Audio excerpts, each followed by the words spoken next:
All right, so good evening. It's 6 o'clock, so it's officially evening time. Thank you, everyone, for coming. My name is Rami Lutfi, and I'm here running this with Eric Veilleux, Dr. Veilleux, who's my fellow, my bariatric fellow, who will be graduating in 4 weeks as a fully trained, certified bariatric surgeon. And I'm here with 3 friends of mine. I don't like to call them patients because they are all now healthy. I probably have more medical problem than any one of these 3. So I call them friends. I'm going to go by the order of what I see on my screen. So Tracy is next to me. And Tracy is a good friend of mine now. She had surgery, a couple of surgeries she'll probably talk about. She has a very unique experience about struggles and making it through struggles after bariatric surgery, because definitely we don't cure obesity with bariatric surgery. You will learn, all of you who are listening to us today, that this is not a marketing webinar. It's not to convince people that bariatric surgery is a great fix, but just to say about the real story, real lives of people. I never had bariatric surgery. So Tracy is going to talk to us about her own struggles and how surgery not only once, but twice, helped her through that. And she's an incredibly healthy person. Michael, one of my all-time favorite, the man who everyone in my office would love when they see his name on the schedule. Michael's been with us for many, many years and had a lot of work. Was not feeling very well immediately after surgery. I remember, Michael, you had some dizziness, some here and there, and we worked through it. This is what I mean, a lot of work, really one surgery from me. But it's again, Michael was chosen because it wasn't an easy path for Michael, and an incredible human being, always came with some struggle that he never made a big deal of, but just fought it through, and now is a incredibly active person, a very good man, and just I'm proud to see you here, Michael. I'm proud to have you be part of our family at the Chicago Institute of Advanced Surgery. And Dana, the troublemaker. Dana, just a full of energy. We ask her to come to our clinic when everyone is sleepy and giving up on life, because Dana comes, with just a full energy and just makes everyone smile. Dana, I think, originally came to me for reflux, or I think heartburn or something like this. Dana, I specifically did not want to look in any of the charts because I didn't want to play a doctor today. And we had a great conversation that led us to do what ended up being a great operation. And here we are. Today, we want to talk. This is a very diverse group in the sense of they represent success, but also struggle. They represent many of the things that are on people's mind. And unfortunately, because we're not good in marketing, we didn't market this. We just sent an email invite only a few days ago. But my plan for the future is to ask people like you guys to come and talk to many of those, like a couple of people that we saw today, that for years they struggled and thought surgery is going to make them be at a hospital for days and days and be on using a walker for days and days to recover. So I'm going to stop talking, and I'm just going to start the conversation with maybe each one of you. Maybe we'll start with Tracy, Michael, and Dana, the order in my screen. And just tell us like maybe a very brief how you feel, and very brief maybe the biggest win and the biggest disappointment, because there are definitely disappointment that comes with everything we do, at least in my life. But Tracy, you have the mic. Sure. Again, I'm Tracy. I'm super excited to be here. I've had not one but 2 surgeries. My initial surgery was in April of 2018. I had the sleeve. which was very successful. I didn't have any side effects. I was up and moving around within a couple days after I was doing my walking. So I didn't have any dizziness, nausea, no problems with food digesting, lost weight wonderfully, worked the plan. And then I lost about 97 pounds, and then I just stopped. I plateaued. No matter what I did, I was in the gym, boot camp, working hard, watching my food, doing everything that I was supposed to, but my body just stopped responding.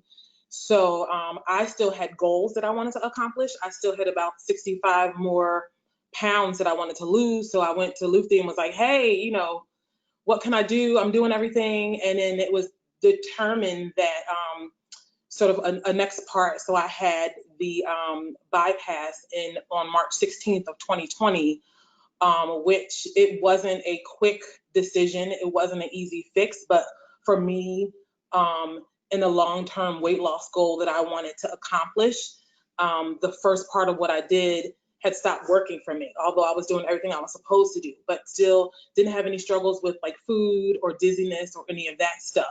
So I'm grateful of that. I don't regret anything. I don't have any regret. I regret that I didn't do it sooner. It took me 3 years to decide that I wanted to do it. So 2 years after my sleeve, that's when then I went and had the actual bypass. So I'll kind of leave it there because I know we're trying to get everybody in, and I'll take questions later. So was that helpful? Okay. All right. That was perfect, Tracy.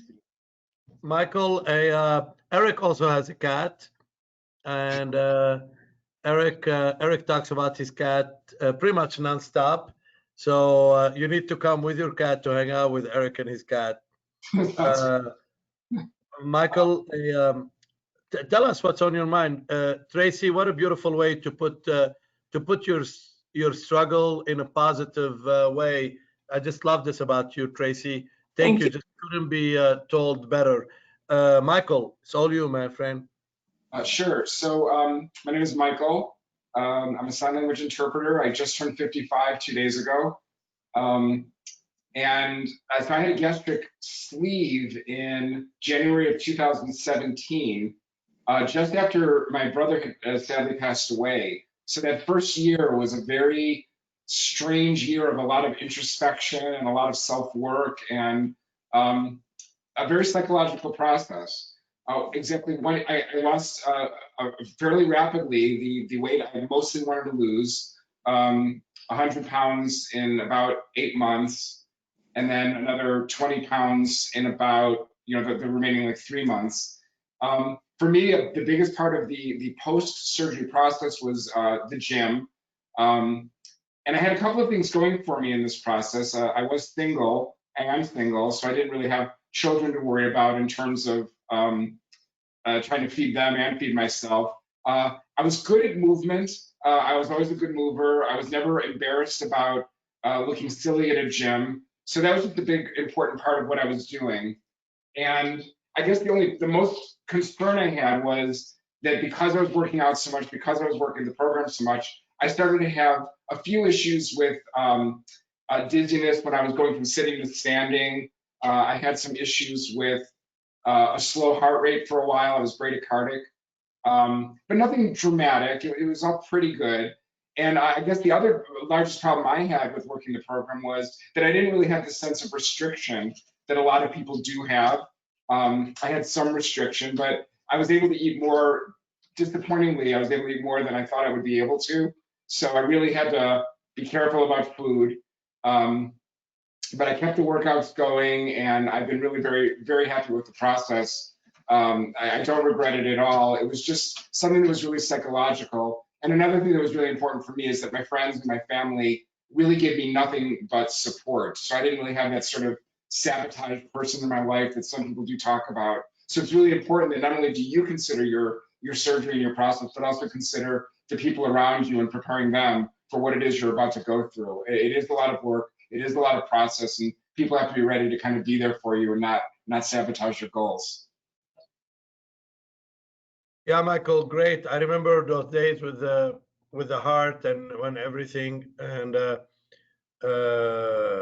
again, just like I told Tracy, you you struggle. We thought it was related to surgery. Unfortunately, just like there's so much prejudice feelings against obesity, there's so much against bariatric surgery. And the minute you have bariatric surgery, whatever happens health-wise, your doctors usually, although your doctor is great, man that I know very well, but in general, they say, well, you had bariatric surgery, go to your bariatric surgeon, as if, everything would be related to. So you just look great. I'm looking forward to seeing you here in the office very soon. Dana, I remember you when you came, most of our patients go with a sleeve gastrectomy. It is what I always call the sexiest operation around, because people just look at the picture and they feel, oh, that's very straightforward, and it is. And we have a history in our memory of gastric bypasses when we did it in the 80s and 90s, back when we did very large incisions. People stayed at the hospital for many, many days, a lot of complications. People still have that in their memory. And I remember we had a very intelligent conversation when we came, because he struggled, I recall, a lot with heartburn, food coming up. And a lot of people don't know that reflux and regurgitation are to a large degree related to elevated intra-abdominal pressure from all the fat. So do you recall that process? Yep, when I came in to see Dr. Lupi, we went back and forth between the sleeve and gastric bypass and what the advantages to both would be. I did definitely have some acid reflux by having the gastric bypass. That's totally gone now. With gastric bypass, I was in the hospital for just the one night, back home the next day, back to work very quickly. So as far as the actual operation itself is really not that big of a deal. Obviously, what comes next is where the hard work comes in, and making sure that you're following all the stipulations and rules and things like that. Before that, I had been through, some major losses and gains in weight. I always thought, like, I've been successful with losing it in the past, so I should be successful going forward. And then, like Michael, had a really rough year with losing a lot of people in my life and a lot of things going on. And basically, I was like, I guess I changed my definition of what successful was. So yes, I was successful in losing the weight in the past, but I hadn't been successful in keeping it off. I was going to be turning 40 years old. I was like, this is kind of my last resort. I just need to do something different. So I also looked at the bypass as being my better option for success. I know, as Dr. Lupi says, I'm apparently the troublemaker of the group, so I figured that I would find ways around things if I did the sleeve. I almost wanted something that was a little bit more restrictive and a little bit more, I guess, strict. So I definitely, obviously, went with the gastric bypass. Lost about 130 to 140 pounds. This was 2.5 years ago. I went through a couple of rounds of skin removal / plastic surgery afterwards. So I'm sure we'll get into that later as well. But I think in general, the big learning for me has been not to punish my body. So I was always active. So before, it was more, I was being so active because I was punishing my body. I wanted to lose the weight. And now it's like I work out because I'm rewarding my body. And when I'm putting into my body, yes, I still eat things that I shouldn't, and I still eat more than I should at times and all of that. But food is not a reward, and working out is not a punishment. So just trying to treat your body a little bit nicer, especially after all it's done for us and all we've done to it, I guess, over the years.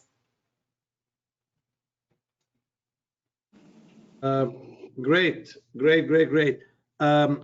I want to allow Dr. Veilleux to ask question, but before we get to that, one of the things that I'm planning to look at next year, because we publish a lot and we run a very academic practice, I want just a one-word answer from each one of you, just one. How long, actually two, how long you actually used different products, pills, exercise physiologist, personal trainer, before you made a decision to come and see me? And on just a number is probably going to be wrong. How much you think you spend money over the last 10 or 20 years? You all are young, 10 or 20 years all together, just throw a number on weight loss product, whether it's pills, personal trainer, a monthly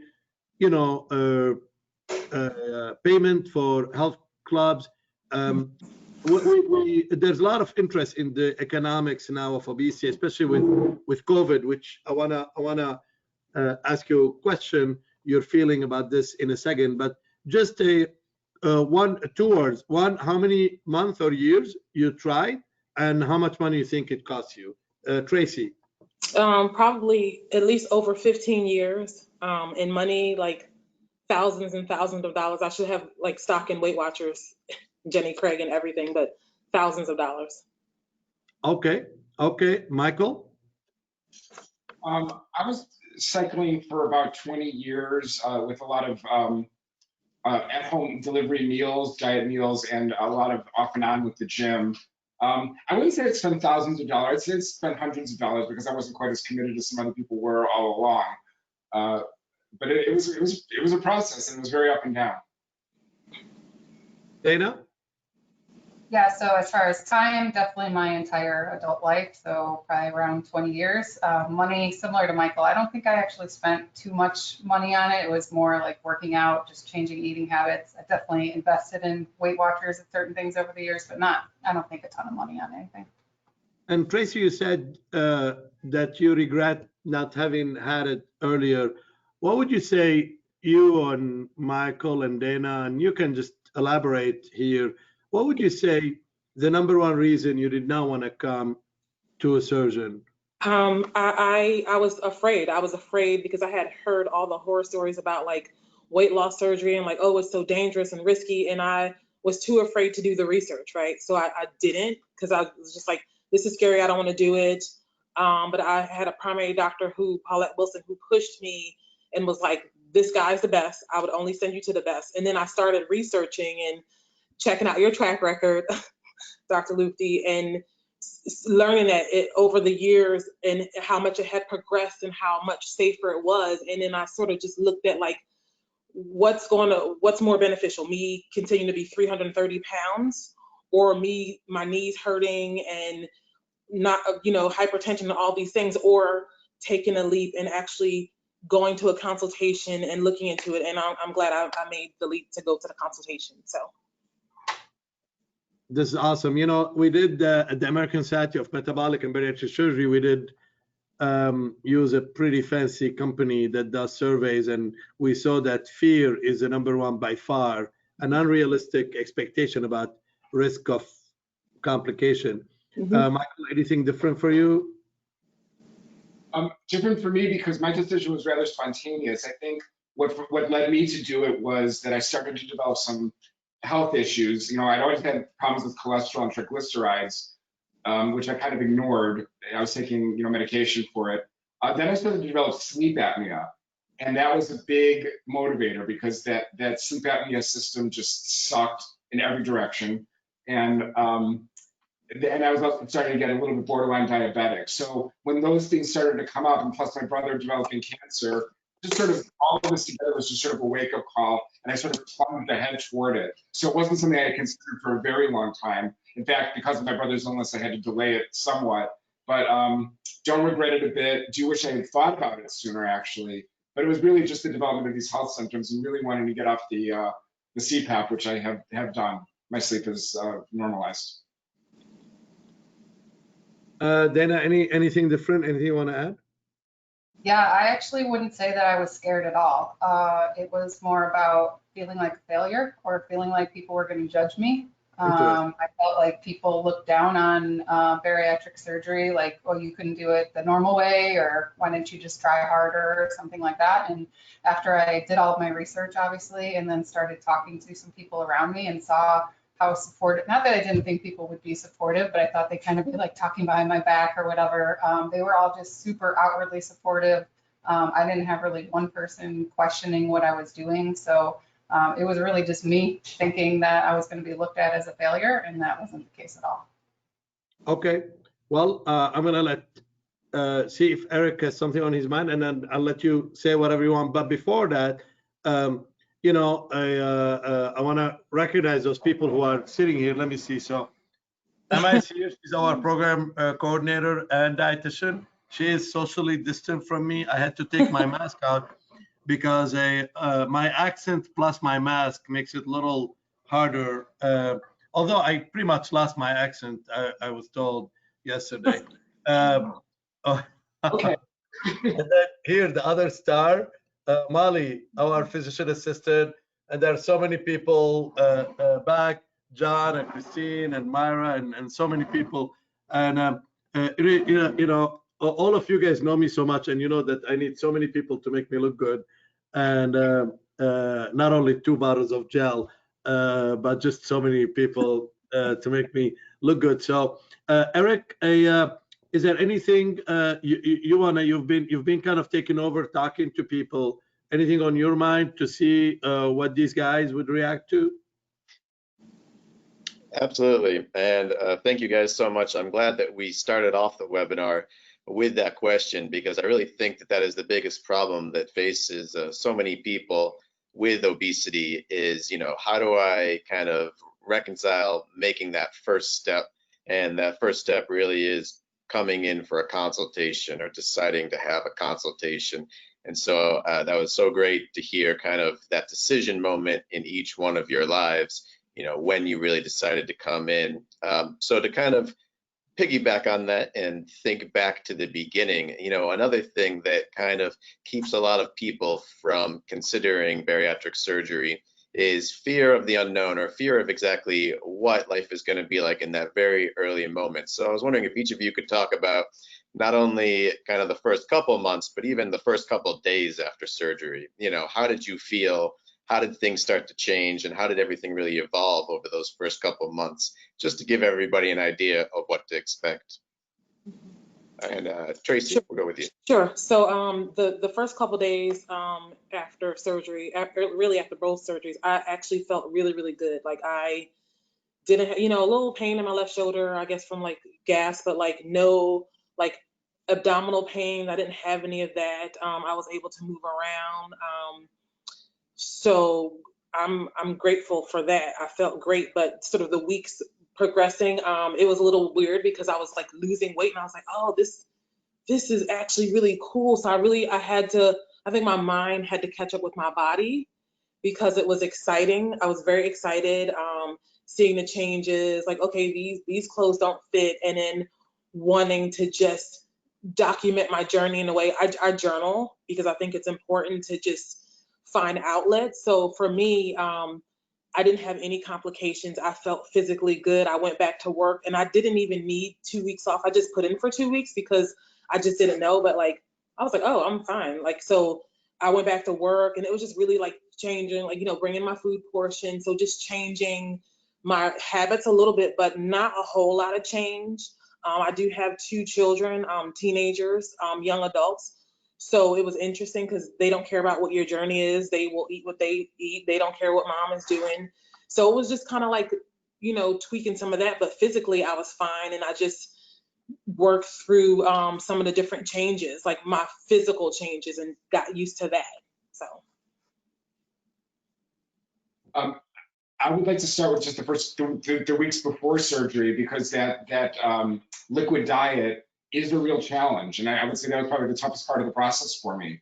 I like I said, I work as an interpreter, so I was going to like these meetings where they were having these like buffet lunches for people, and there I am with my like protein shakes, and it was you just have to brace yourself for it and say, this is something I'm just going to gut my way through and get it done. So after the surgery, I think the most important thing for me was that I had some unrealistic expectations. I didn't quite realize that, how difficult it would be to start consuming again. And so I was a little bit panicky the first couple of days that I felt like I wasn't getting enough nutrition. And so I sort of panicked about that, but your staff talked me off the ledge. And then I remember coming in a couple weeks later and saying, well, I'm not losing weight. And then they weighed me and said, well, you've lost 3 pounds. I'm like, well, I don't know what I expected to lose and how fast. It's like, well, 3 pounds is great in 2 weeks, So my expectations of myself, and I think you know this, doctor, that I was having difficulty trying to separate my water from my eating. You got to separate water from food for about a half an hour. I was having difficulty doing that. And I remember you saying to me at one point, look, it's been 6 months, you've lost 80 pounds, like drink the water, just stop and appreciate where you've been and what you've gone through. And so I think really for anybody considering this, I would just say, be very clear on what don't make your expectations unrealistic, and to really ask questions about what to expect. Because I think in my mind there were some things that I didn't expect. I didn't know how much weight I was supposed to be losing, and I never really asked. And I didn't really realize just how difficult that first couple of days would be. But since then, things have worked out pretty well, except the dizziness that we talked about and the slow heart rate. But those are things that I worked through. I was very nice though when I told you that. I remember being a sweetheart, every time. You know. Oh, Michael. All right, Dana. Yeah, so right after surgery, I remember, I don't know if I'm allowed to swear, but I was like, oh shit, I don't know how I'm ever gonna get more than like a couple hundred calories in my body at any given time, because it was hard to even consume anything right away because you're on a liquid diet, you're trying to figure out how to basically get any sort of nutrients in your body. So I would say you're trying too hard to focus on like everything right away because you want to do everything perfect. And I think you need to pare it down. So for me, it was focusing on getting my water in, getting my protein in, and getting my vitamins in. So trying to focus on like those three main things was really good for me versus like trying to do everything all at the same time.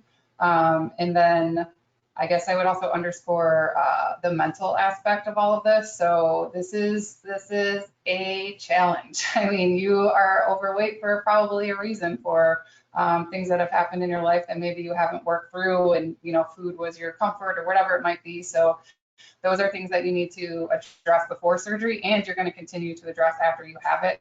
So I think it's important to continue with therapy or whatever you might be doing to make sure that you're on board with all of that. But once it got back to a point where you're actually, after several months, you're eating more and more and more and more and starting to feel a little bit more like a normal person, because at first you kind of feel like a little bit of an outcast. Like if you're going to eat with a friend or something like that, you're like, how do I do this? But that part is temporary. It'll get back to, like, I go out to eat now with people. I feel totally normal. It's not an issue. But those first several months is definitely like, how do I navigate through this? And then getting into a place where you're like, okay, I've got this. All right, so it's 6:29. We're at the half. You guys are awesome. I'm gonna give you some what I call myth. You can challenge me and tell me it's not a myth. All right, and I'm gonna just throw one randomly at some of you. Actually, we start with Tracy. A lot of the African American patients that I treat, especially on the South Side, Tracy, they tell me things like, I don't want to look like Star Jones or a rocker. I want to keep a little bit of extra weight. I don't want to look too thin. And this is something very interesting because I come from the Middle East myself, and I travel a lot and operate. And I guess in my country, when I go to the Middle East, they tell me a lot of the Arabs as well. They say this: I don't want to be too thin. What would you tell someone who's asking your opinion as a very successful patient? Say, I don't want to look too thin. My auntie had it, or they talk about these celebrities. I wanna keep my curves. What's your answer? Is this a myth or real?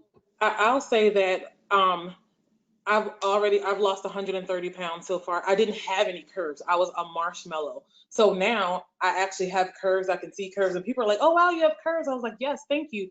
But I think for me, I would tell people, I don't think of it as like looking too thin. For me, what my sort of gauge is like, I'm healthy. Like I don't have hypertension anymore. I don't have acid reflux. I don't have sleep apnea anymore. So those are the markers that I talk about. So for me, it's not about, looking thin. I can say I am healthy. I'm not taking any medicine. So that's what I would say.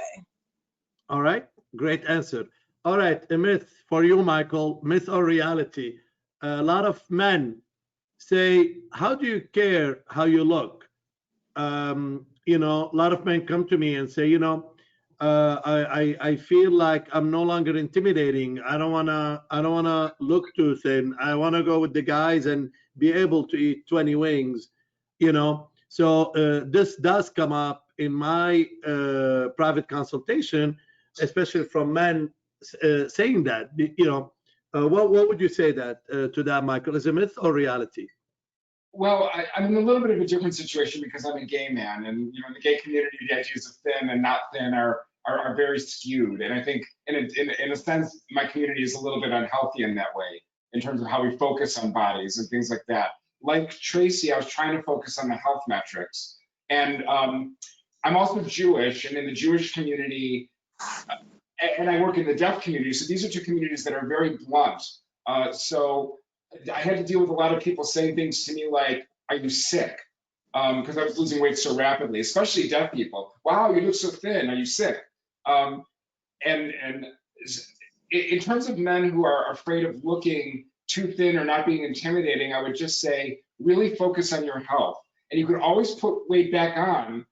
You know, it's for me the taking it. You know, unfortunately with COVID, I've had my COVID-19. I've been eating my feelings a little bit, and the gyms are closed, so it's been very, very difficult. So I've got a little bit of extra weight now that I would hope to get off starting tomorrow. And I would just say focus on your health, and then you can always adjust how you look. You can always adjust how you relate to the world. But understand that this surgery and this process is going to cause the world to relate to you differently, in a sense. So even though I had a lot of support, I did have a lot of people in my life saying things to me like, after I lost 50 pounds, "Wow, you look great. You're not going to lose more weight, are you?" And I had like 50 more to go, or 70 more to go. And so there's some strange things that you have to just sort of deal with in terms of how you relate to the world. And for men especially, I would say, look, men have to be healthy just like everybody's got to be healthy. And you have to make the decision for yourself in terms of what kind of presence you want to be in the world and make that happen for yourself.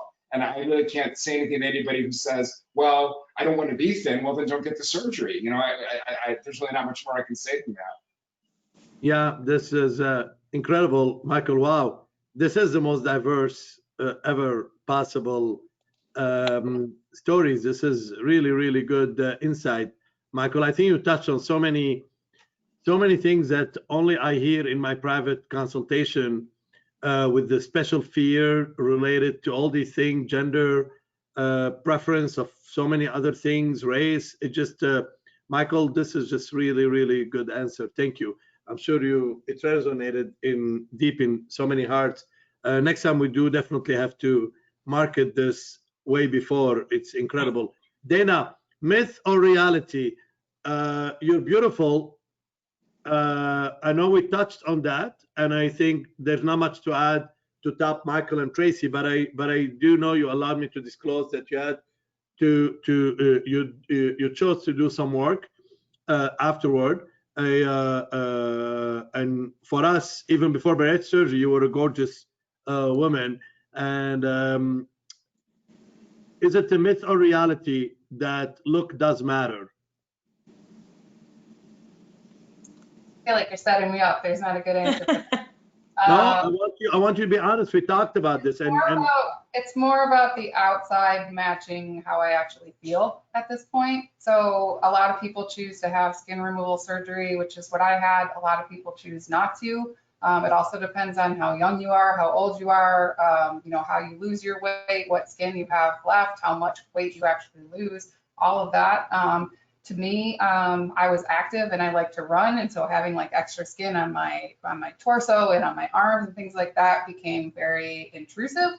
And for me, losing the weight was kind of like getting to the finish line, but I wanted the trophy. I wanted to like have the final result basically. So I went all in and got the plastics.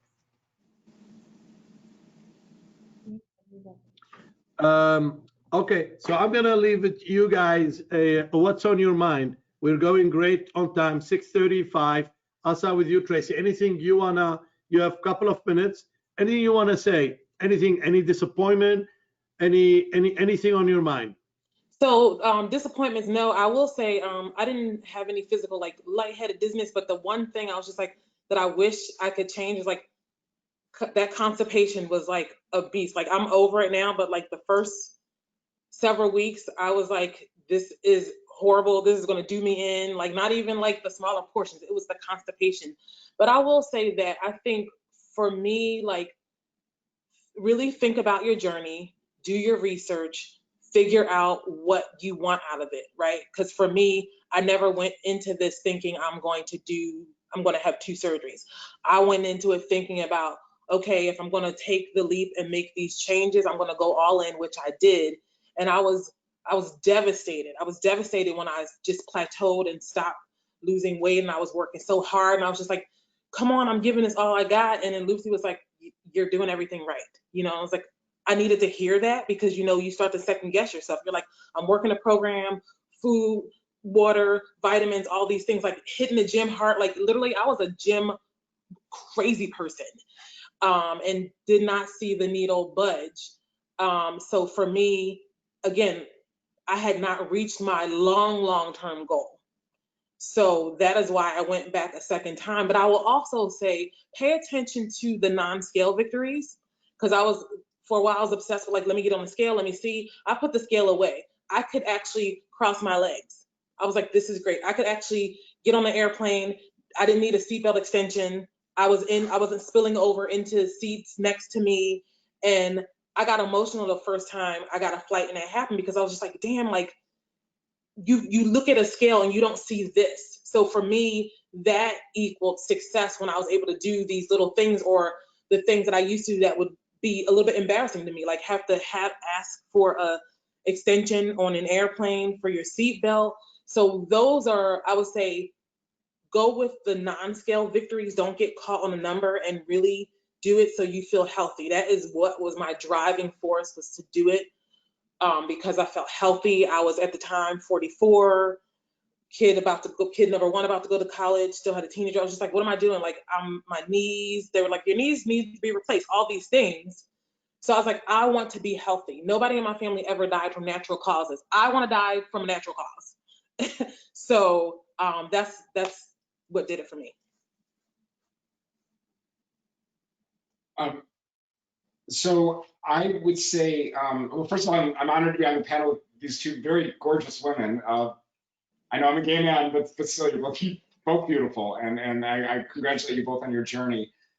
One of the important things I would say to anybody contemplating this is, you're doing this because, you know, well, let me put aside why you're doing it. What I needed was the jump start. I needed something to propel me into a healthier lifestyle. And this gave me exactly that. And it's what I needed, and it's only what I was expecting. So the first thing I'd say is, again, make your expectations realistic. This got me back into the gym. This got me into a healthier eating pattern. This got me to take a regular vitamin protocol. And it just started me on this process. And the second thing I would say is, this is the time to put your shame away to the best of your ability, and to put your embarrassment away. All of us who were obese have a lifetime of embarrassment. I've had situations where I broke chairs. I've had situations where pants have split in embarrassing situations. Like, all of us have had shame and embarrassment, and all of us have had this. I was one of those kids that was last picked on every sports team. I'm not athletic. I have some congenital leg problems that made it difficult for me to learn to walk. Things like, there's a lot of things that happen. You've got to put all those things away and work on just doing what you need to do, and forgetting how people are perceiving you, if you can. And that's a very difficult thing to say, and I know I'm asking a lot of anybody who's considering this, but you've got to do this for yourself, and you've got to get yourself to a point where what people say and how people perceive you is the last thing on your mind. The first thing on your mind is what you need to do to make you feel good, and still take care of the people in your life. I'm not saying more people become totally self-centered, but just know that this is about you, and nobody else can be part of your process except ultimately you and who you let in. So put the shame away, and good luck to all of you. It's a journey, but it's a great journey. I want to just emphasize one thing, Michael, that you said that is very, very good. Do this for you, and a lot of people come say, I want to be able to run after my grandkids. I want to lift up my dog. And, I just, this is very important. It's good to do it for others, but you got to do it for yourself, because it's going to require a lot of sacrifice. If you do it for others, others are not going to go and exercise for you. If you do it for yourself, you're going to go and exercise, because you're going to hold yourself accountable. And it just very well said again, Tracy, Michael, Great. Dana, anything on your mind? Anything? You always have very, very good things. We learn from you when we talk. That's the same thing I was going to say. I mean, it's a personal decision. You have to do what's best for you. Maybe it's bariatric surgery, maybe it isn't. But what are you waiting for to do something? As you heard, like all of us, I think our only regret is not doing it sooner. Every single bariatric patient I've spoken to, everyone that's like in the community has a regret on not doing it sooner. But again, it's your choice. You have to do your research and be comfortable and find a surgeon that you're comfortable with. Like for Dr. Lupi, they feel like a family to me. When I walked in, that's how I chose my surgeon. I live in Chicago, right? We have many capable surgeons, but to find one that actually just felt like the right place was good. And of course, do your research before that. But I think another thing that we've skipped is that this is a tool, and you can use it or you cannot use it. And you can be that super skinny person that they were talking about earlier. If that's what you want, you could end up bigger than you were before if you decide to, work around it, stretch your stomach, whatever the things are. Dr. Lupi is just going to give you the tool to get to where you want to be. It's a matter of like how you want to work that tool and what you want to do with it. And then the last thing I guess I would say is it's a big decision when you have the surgery about whether or not you're going to be open with people about what's going on. So like Michael said, people say things. People cannot not comment on your physical appearance. So they're gonna say things about you losing weight. Some people I know will just say, hey, I changed my eating habits, which is true. Some people I know are super open. I chose from the very beginning to be beyond open, as Dr. Lupi knows. I have a very public Instagram page, things like that. But it was so helpful to me to have people out there in the community to see what they had gone through ahead of time, that it was important for me to be able to do that as well, so that people could learn from what I had gone through. But that doesn't mean that that's how you need to do it. Some people are super private about it. So just think about that ahead of time though, because people don't like to keep their mouth dipped sometimes about physical appearance in any regard. So that will be the case when you lose weight as well. Can I add one quick thing about your staff, Dr. Lupi? So I recall when I had the consultation and do the research, I went in, got all the information. It was very good information, but I left feeling like a little overwhelmed, like, oh my gosh, like this is a lot, and kind of got like scared again and just kind of blocked it out. And I will say, for those of you who have had the consultation or have not taken the next step, don't let that scare you. And it's thanks to Lufti and his team. If they hadn't followed up with me and called to say, hey, did you read the info? Do you have any questions? I would have chickened out. So for all of you who may be thinking like, I'm not sure, this is overwhelming, there's a lot, like read through it, ask questions, like reach out. I think all of us will be available. But for me, what helped was the folks who had been through this, who I was able to ask questions, or what is it like, or how did you feel? That helped me get a little bit more confident in the decision. So it can seem very overwhelming, but read through everything, ask questions. That's the best piece of advice that I could give you. Excellent. Thank you all so much for your outlooks and your sharing your experiences.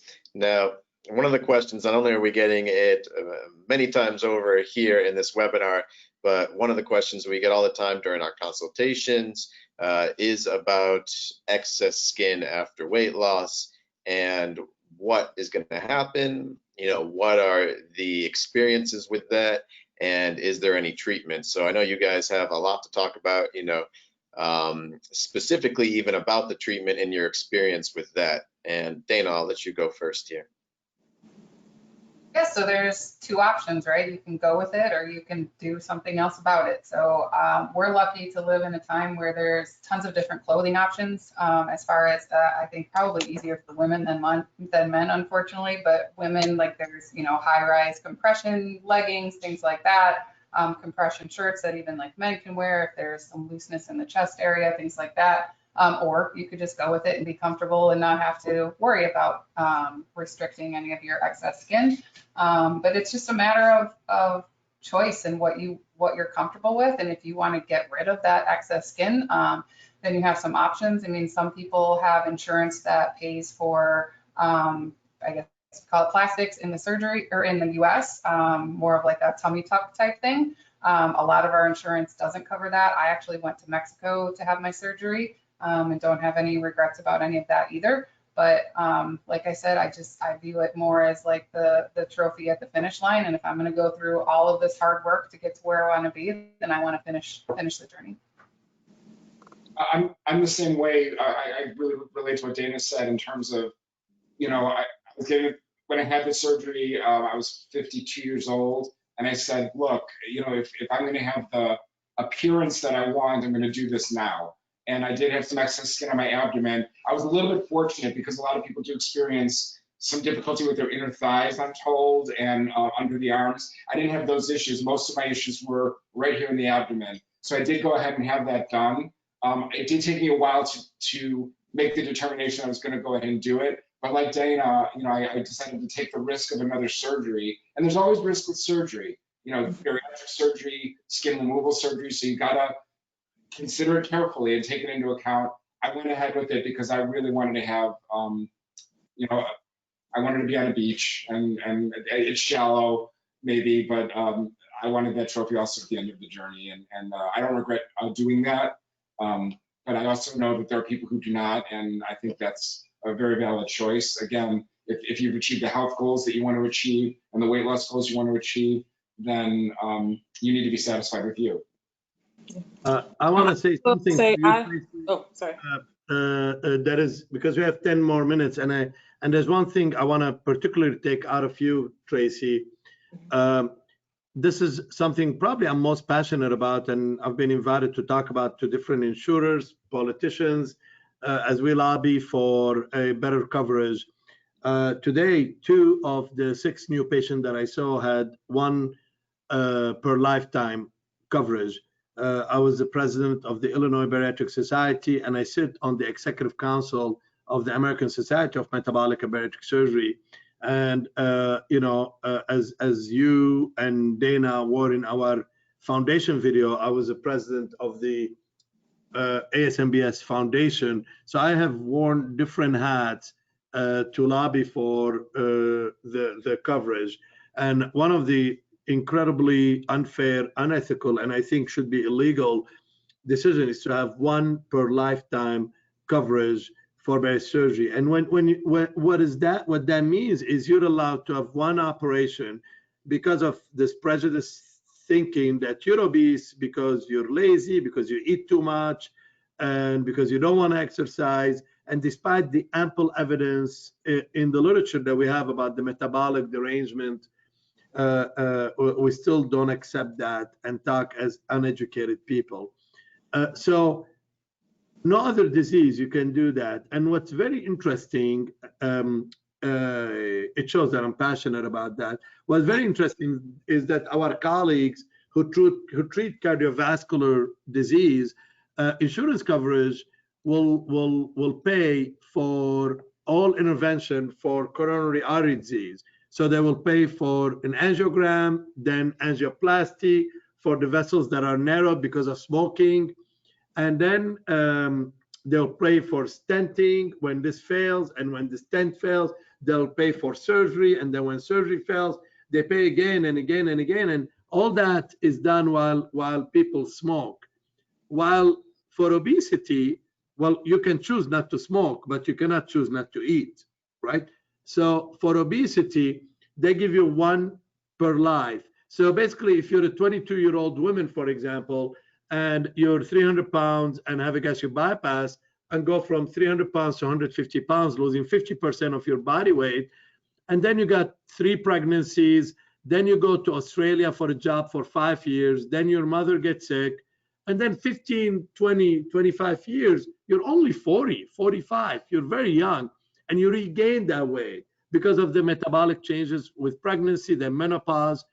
Yet an insurance company can come and say, oh, 1 per lifetime, you're lazy, you should have exercised, denying all the evidence. So Tracy, you had a sleeve gastrectomy, you've been very successful. You did not have a problem with weight regain, but you were so heavy to start with, and you had your surgery in 2 stages. And we have a very, very, very strong evidence that splitting the surgery in 2 in people with certain weight or certain health condition is very beneficial, let alone people who regain weight after pregnancy or just by getting older.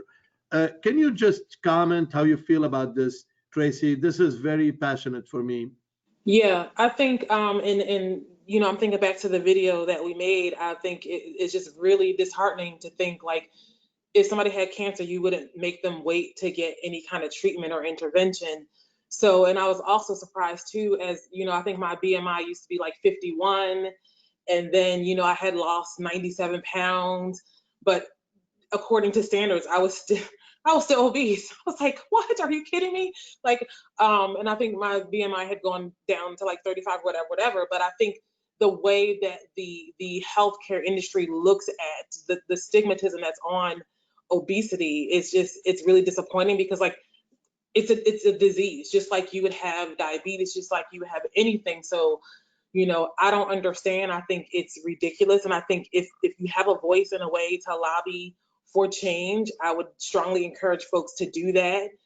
Find ways to get involved, to really, and think of it like if like I said, if it was cancer or something else, would you accept, oh, you have to wait to get treatment, or you can only get one treatment in your lifetime? Like, things change. So it was very disturbing to me. And I did find out a lot of good information through the foundation that you had introduced me to, Dr. Livety, but it's very startling. And I know that they've made some changes. I think you used to have to wait like 6 months for surgery, but some of the insurance companies have now changed it to like a month, or there have been some improvements, but I think we still have a lot of work to do.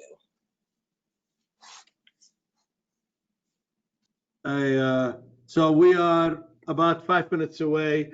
I'm gonna let you maybe say whatever you want to say to end, but maybe if you have one regret. So this doesn't look like we're marketing this. I am actually marketing this, not for our practice, but I'm marketing this to encourage people to come forward and refuse to end up in a wheelchair.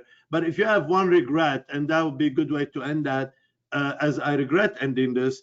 We'll start with you, Tracy. This is answering a question earlier. So I regret, like, look at this. I have like a skin here. So, and I think I have about 35 more pounds that I want to lose. And then I will probably consider getting skin removal, but that's the only regret. Like, it doesn't get in my way, but I'm just like you, Dana, Michael, like, I want the whole prize. Like, if I've been through this journey, I want the full package. So this little loose skin, it's going to be gone at some point. That's my only regret. All right, Michael. Wow. I can't really think of a regret, except possibly that I'm at a loss. I regret not doing it sooner, perhaps, but I have no regrets about the surgery or the process. I just don't. But again, my situation, my journey, my process was unique to me. It went very well for me. So I don't want to say that that could be the case for everybody, but right now I really don't have a regret, honestly. All right. Not even your surgeon? Not even my surgeon. Wow. But in such a good way.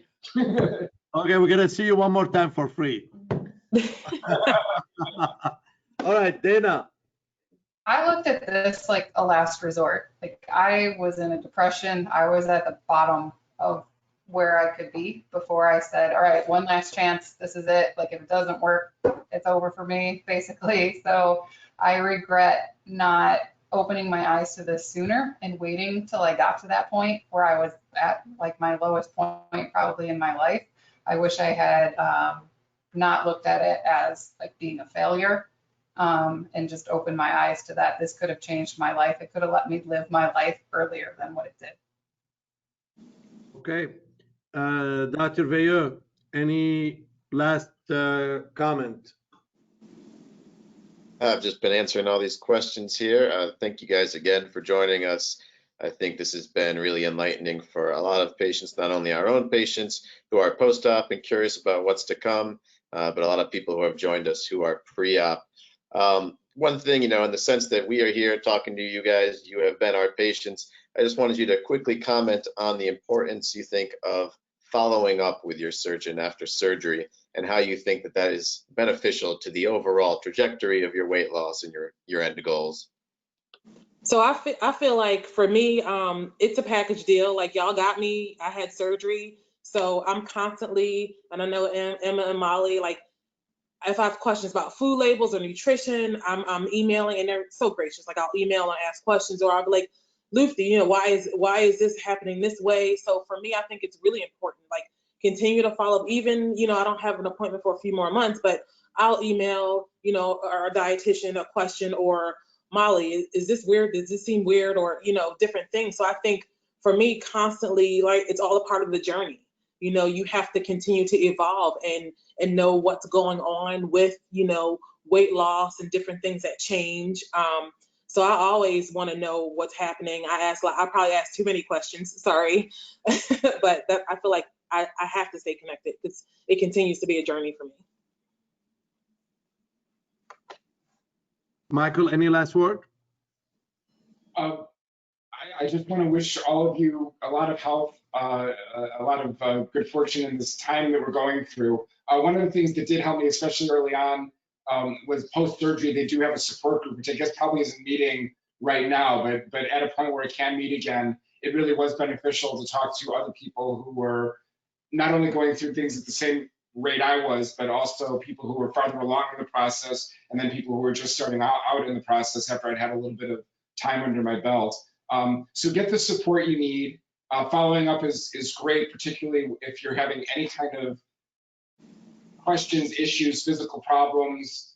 At one point I developed kidney stones, which I don't think was related to the bariatric surgery, but I was having this abdominal pain. So of course, you know, Dr. Lupu's office was very good in helping me get to the right place on that. So yes, you really need to be sure to get the resource. I mean, all of this is about resources, right? And making sure you have the resources you need to succeed. And I guess that's the most crucial part. So we briefly mentioned it earlier, but I guess I'll speak just for myself. Like if anybody who's on the call has questions, you can reach out through Dr. Lupu's office to get a hold of us. We're here for you. We know how important it is to have people as resources. So if anybody wants to get a hold of me in particular, definitely reach out to Dr. Lupu's office, and they can send you my information. Same. Yep. All right, awesome. Well, I will tell you, this is the first time I say that, but in 2021, I'm planning for like physical reunion. We'll be done with all the drama, and you know, be all healthy, and you know, and we're gonna have like a show. I have some crazy idea in my brain.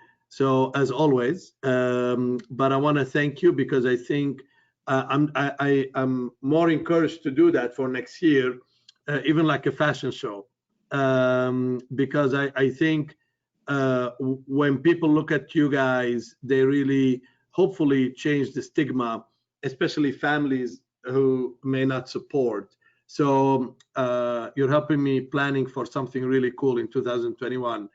And thank you for making what we do worthy. When I see people like you guys, it makes my day. I certainly have given my life to battle obesity, and seeing each one of you and many who are behind the screens that I'm not seeing right now make my life worthy.